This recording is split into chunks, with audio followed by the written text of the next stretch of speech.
E Ricardo Lewandowski, então, que teve carta branca do presidente da República para montar sua equipe, já traz um primeiro nome. Um convite feito a Mário Sarrubo, procurador da República aqui de São Paulo, muito experiente, com atuação linha dura considerada no Ministério Público. Vocês acham que isso já é uma sinalização de que Ricardo Lewandowski quer falar para a população, para as pessoas que hoje estão cobrando o governo federal sobre a situação da segurança pública aqui no Brasil, hein, Luiz Felipe Dávila? Não há dúvida, assim, o desempenho de Lewandowski, assim como do governo, será determinante a questão da segurança pública. Se o Brasil tiver um plano de combate ao crime organizado, ao narcotráfico, isso realmente vai virar um grande ativo para esse governo. E Lewandowski sabe disso. Então, a escolha do Sarrubo é justamente um sinal de que é preciso levar a sério o tema da segurança que tanto aflige a todos os brasileiros. Sarrubo pertence ou pertenceu a um grupo que ficou muito conhecido aqui por atuação no estado de São Paulo e que ganhou também projeção nacional por causa das operações que eram feitas aqui, que é o GAECO, que é o Grupo de Repressão ao Crime Organizado, que atua fortemente pelo Ministério Público aqui do estado de São Paulo.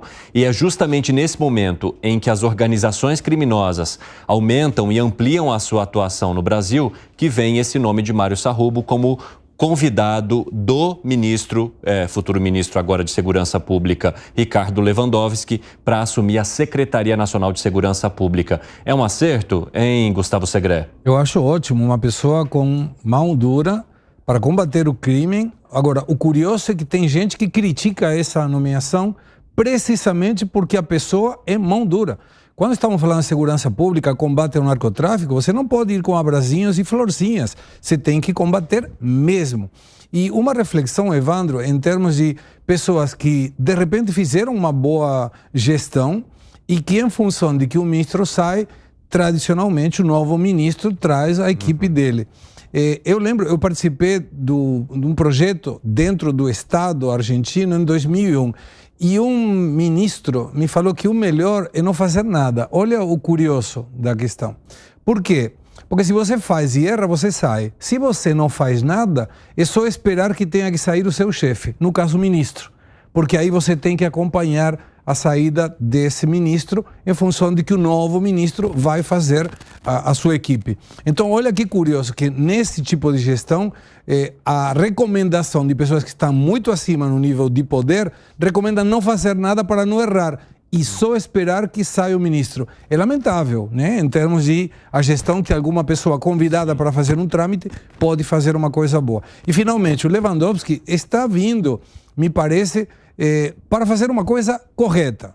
Não simpatizo com muitas das questões que o ministro fez na época do STF, mas ele estava bem no setor privado, ganhando muito bem, e deixar isso aos 75 anos para ir como ministro da Justiça me dá a sensação de que não é para fazer de conta e sim para fazer uma coisa correta. Então, celebro muito a questão dessa nomeação do Mário para poder fazer, sim, mão dura contra o crime organizado. Interessante seu ponto de vista fazendo a comparação com o setor privado, né, onde os salários são muito maiores. Agora, Fábio Piperno, a gente está falando de um procurador do Ministério Público que tem mais de 30 anos de atuação, deve se aposentar agora em abril e por isso, né, alguns aliados apontam que há, sim, uma convergência de interesses entre ele e o ministro que o convida para assumir a Secretaria Nacional de Segurança Pública. Como é que você vê a possibilidade dessa nomeação?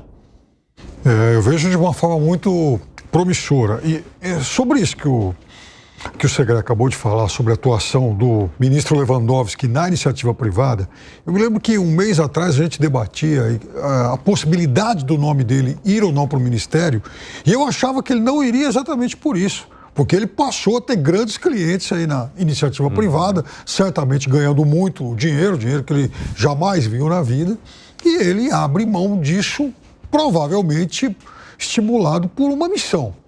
E veja, a gente tem que...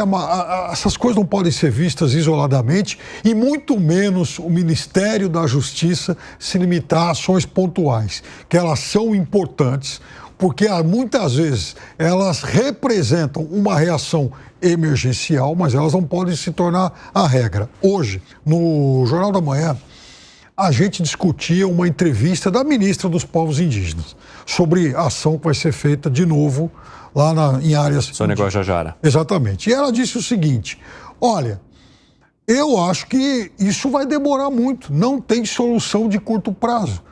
E muita gente criticou a fala da ministra, eu estou absolutamente de acordo com ela. Por quê? Porque esse é só um exemplo. Vejam, somos mais de 50 organizações do crime organizado em todo o país e já falamos sobre isso. Então, naquela região, o garimpo, ele é também uma expressão, uma forma do crime organizado que se enraizou lá há muito tempo, até por conta de omissão do Estado. Então, como é que alguém imagina que uma ação emergencial pontual vai acabar com aquele problema que se tornou uma imensa chaga? Não vai.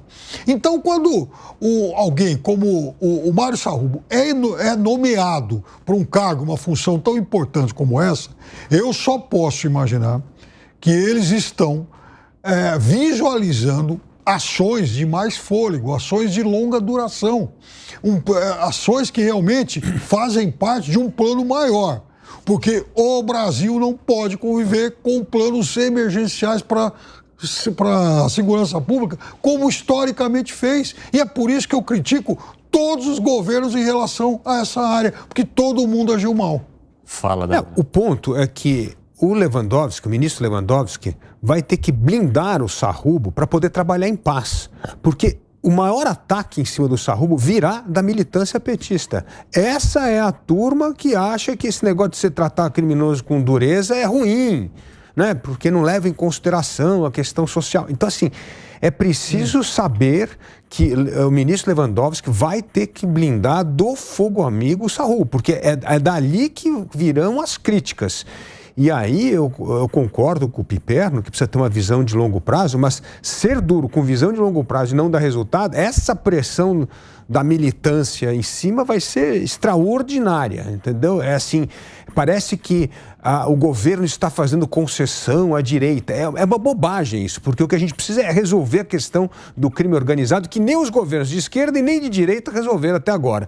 Então, ter um plano, ter o respaldo político do ministro e principalmente do presidente da República para segurar o fogo amigo da militância é fundamental para esse plano sair do papel e começar a dar resultado. Que foi, Piperno? Não, veja, eu não conheço honestamente, não conheço nenhuma crítica de setores da esquerda ao combate ao crime organizado. A gente vê de vez em quando, você pode pontualmente identificar uma crítica ou outra a uma ação policial ou outra, porque naquele caso houve um excesso e tal, mas ao grande crime organizado, ninguém no Brasil critica, nem a esquerda nem a direita. Aliás, talvez não se critique porque não se faz quase nada também. Então, é necessário chegar do momento de se fazer alguma coisa. São 53 organizações do crime organizado que foram mapeadas aí pelos organismos de segurança.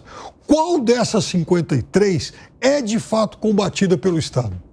Não, você tem razão, mas o ponto é o seguinte, o crime organizado só consegue atuar quando tem conivência de parte das pessoas. Então, mesmo nessas áreas que tem garimpo ilegal, exploração de madeira ilegal e tal, tem gente conivente. E na hora que começar a aparecer ali gente conivente, aí começa a falar, não, isso aqui é vítima da sociedade. Isso é que não pode, tem que jogar duro, tem que fazer a lei ser cumprida, tem de ter um plano e tem de blindar deste fogo amigo, porque este fogo amigo, enquanto pega bandido só, ninguém vai reclamar. Mas na hora que pegar a turma que é conivente com a criminalidade, aí é que o negócio começa a pegar e começa a ter custo político. Então, ter o respaldo do presidente da República e ter o respaldo do ministro da Justiça são dois respaldos fundamentais para o plano sair do papel. E veja, no ano passado, 2 governadores da região norte do país chegaram a ser afastados.